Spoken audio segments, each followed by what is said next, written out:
Finalement, le chemin le conduisit à une grande ville, un labyrinthe de pierres et de bruits si différents de sa vallée. Les gens se pressaient, les visages fermés, chacun suivant sa propre direction. Élian se sentit petit, mais il serra plus fort la boussole. L'aiguille le guida vers une petite échoppe, celle d'un vieil horloger au regard bienveillant. Voyant la détermination du garçon, le vieil homme, maître Silas, lui offrit un travail. Élian apprit à assembler de minuscules rouages, à donner vie au temps. Élian avait un don. Ses mains, autrefois habituées à la terre de la vallée, se mouvaient avec une précision délicate. Il ne réparait pas seulement des horloges, il semblait réparer le temps perdu des gens.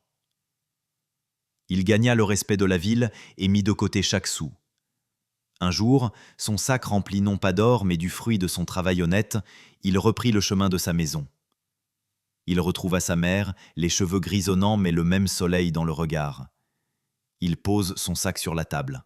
« J'ai trouvé notre trésor, maman. » Ce soir-là, en regardant la boussole sur la table, Élian comprit.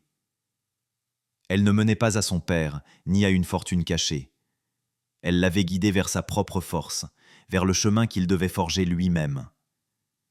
Le véritable héritage de son père n'était pas son absence, mais l'outil qui lui avait appris à trouver sa propre direction. Si l'histoire te plaît, s'il te plaît, il faut t'abonner.